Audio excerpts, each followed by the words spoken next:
Kesedihan hanya tontonan bagi mereka yang diperkuda jabatan.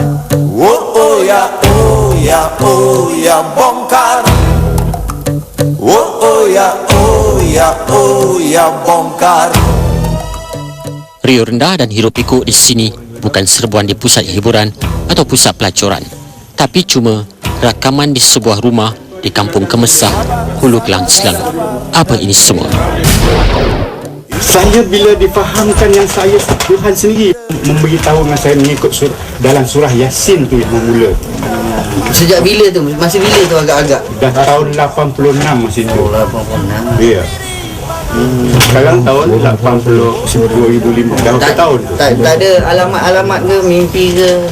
Tidak, Tuhan hanya melalui kitab dia memberitahu kepada saya surah Yasin tu, demi Al-Quran yang penuh hikmah, sesungguhnya kamu adalah salah seorang di antara rasul-rasul yang berada di atas jalan Tuhan yang lurus. Masa itulah saya dilantik Tuhan melalui ayat dia menjadi rasul sekarang ni. Patutlah Rio rendah. Pak Cik ni dakwa dia sebagai rasul. Sudahlah mendakwa sebagai rasul, kemudian dakwa pula rasul bagi semua umat Melayu. Maksudnya Melayu di Indonesia, Brunei, Thailand, Singapura dan negara lain yang memahami bahasa Melayu. Dialah sebagai rasul bagi semua negara yang memiliki bangsa Melayu. Pak Cik tak kalah sampai teruk macam ni sekali Pak Cik. Haji rasul mewakili Indonesia sajalah. Bagi kaum saya, kaum Melayu. Kaum Melayu di Indonesia. Orang Melayu je. Termasuk Indonesia dia orang faham bahasa saya. Kalau macam tu dalam surah Yasin ada rasul Melayu ada Tuhan kata setiap kaum. Bermakna Tuhan tak list kalau satu-satu kaum tu tinggilah Quran dia payah baca pakai tangga nanti. Pak Cik nak tanya sikit boleh tak?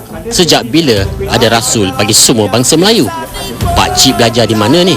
Sehingga tahap kecerdasan otak Pak Cik sudah tahap kritikal. Tuan Haji, tadi Tuan Haji kata surah Yasin tu merujuk pada aku tu rasul. Macam mana Tuan Haji pula fikir aku tu adalah Tuan Haji sendiri? Tuhan berkata. Kalau macam tu, kalau saya baca surah Yasin, kalau dengar, kau tu bermaksud saya legak, saya pun boleh kata rasul. Tuhan berkata, ada ke Yasin tu turun dekat kamu? Turun pada semua sekarang. Mana you tahu Yasin turun kat kamu? Yasin turun kat saya, bukan kat kamu. Yasin turun kat Haji. Ya, macam tu. Yasin tu turun dekat Muhammad, ya, bukan dekat Abu Lahab. Turun kat Muhammad Yasin. Sebelum Tuan Haji lahir, surah Yasin tu dah ada dah. Macam mana? Ya, Yasin tu turun juga kepada Isa, kepada Musa, kepada Ibrahim sebelum ini. Ya, tapi bukan pada penentang dia, ya. Yang tak, jangan salah parking ayat tu, ya. Nanti tak function work, dia tak live ayat tu, ya. Bila ditanya soalan, wartawan pula dipersalahkan kerana katanya cuba memutarbelikkan ayat Al-Quran. Siapa yang putar belik ni Pak Cik? Antara yang sempat diajukan soalan membabitkan sembayang atau solat 5 waktu dan dakwanya sembayang tak wajib. Wajib 9 waktu. Jadi Tuan Haji mengatakan 5 waktu. Okey. Dia tunjukkan surah mana, ayat mana mengatakan Tuhan suruh sembahyang 5 waktu? Dalam Al-Quran ada tadi. Tunjuk kat saya, buktikan. Saya nak bukti, you don't talk verbally dengan saya. Lepas tu saya nak pula Tuan Haji buktikan yang mana dalam ayat Al-Quran yang melantik Tuan Haji jadi rasul. Itu surah Yasin, surah Ibrahim ayat 4. Ya. Nama Tuan Haji ada itu. Itu kata-kata siapa? Itu kata-kata Tuhan. Kata-kata awak lebih benar atau kata-kata Tuhan lebih benar? Kata-kata Tuhan lagi benar. Kenapa awak tak percaya? Nabi Muhammad dilantik. No, don't talk bullshit lah, brother. Please. Okay. I dah tua. You tak usah bodoh-bodoh kat I. Dakwanya lagi, dia sembayang ikut cara Nabi Ibrahim. Katanya lagi, sembayang yang diamalkan oleh umat Islam ketika ini salah dan sembayang caranya saja yang betul. Dan lebih parah lagi, sembayang 5 waktu bukan sembayang sebenar dan rekaan orang terdahulu. Kumpulan yang diketuai Kahah bin Ahmad atau ajaran Kahah sudah difatwakan sesat oleh Majlis Fatwa Kebangsaan sejak tahun 1991. Tapi si Kahah ni masih berdegil kerana masih teringin dan berlagak nak jadi rasul. Sudahlah degil, bergerak aktif pula mencari ahli dan menyebarkan risalah. Kononnya ajaran mereka membawa kebenaran. Si Kahah ni bukan sahaja mendakwa pembawa kebenaran, tapi lebih memerajatkan boleh beri syafaat. Mudah betul masuk syurga. Ikut je telunjuk terus masuk syurga. Haji kita bagi syamah juga tak Tuan Haji? Macam Nabi Ya, Muhammad. sebab saya boleh mengeluarkan manusia daripada kegelapan kekafiran kepada cahaya keimanan. Jadi Itu boleh sebab pastikan tak dapat masuk syurga Nabi kalau saya ikut? pasti Tuhan yang menjanji. Inilah antara ancaman bagi umat Islam. Sudahlah umat Islam ditindas, kini diancam pula oleh penindasan yang amat bahaya, iaitu penyelewengan akidah. Semua ini bukan berlaku di negara lain, tapi di tempat sendiri. Penyelewengan akidah yang menyesatkan dan parahnya bukan kepalang, ibarat api dalam sekam. Dan ingat, ini baru ajaran KAHA, belum lagi ajaran lain yang nyata sesat dan menyesatkan seperti ini. Ketika diajukan soalan bertalu-talu oleh lebih 10 wartawan yang mengikuti operasi Jabatan Agama Islam atau JAIS, namun pakcik memang jenis pakcik yang tak nak mengaku salah. Sudahlah sesat sendiri, cuba pula menyesatkan orang lain. Bila keadaan makin panas, akhirnya JAIS meredakan keadaan. KAHA ditahan dan dibawa ke Balai Polis Taman Melawati sebelum didakwa di mahkamah dan dibawa ke Pusat Pemulihan Akidah di Uluyang. Ajaran KAHA tidak selesai di sini. Pengikut setianya turut ditahan. Lokasinya di Puchong.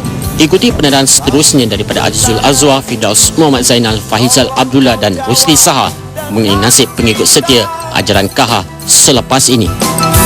Oh ya bongkar. Oh ya bongkar. Oh ya bongkar. Oh ya. Aku tak mau terlibat segala macam tipu menipu. Aku tak mau terlibat segala macam omong kosong. Selain isu AP, minggu ini turut menyaksikan beberapa isu jawatan CEO dan paling memeranjatkan isu peletakan jawatan seorang pakcik yang mendakwa sebagai Rasul mengumumkan peletakan jawatannya. Apa ini semua? Mulai pada hari ini dan di saat ini, saya dengan resminya melepaskan jawatan saya sebagai Rasulullah kepada rakyat negara Malaysia dengan berbuat kuasa pada hari ini yang bertarikh 27 Julai 2005 di Mahkamah Tinggi Syariah Shah Alam, Selangor. Inilah KAHA Ahmad yang mendakwa sebagai Rasul bagi umat Melayu dan sudah difatwakan sesat oleh Majlis Fatwa Kebangsaan sejak 1991. Kegemparan ini berlaku di luar Mahkamah Tinggi Syariah di Shah Alam, Rabu lalu. Sebaik keluar dari kamar mahkamah, si KAHA mengumumkan peletakan jawatannya. Macam-macam perangai si KAHA. Mula-mula mendakwa Rasul dan bila kena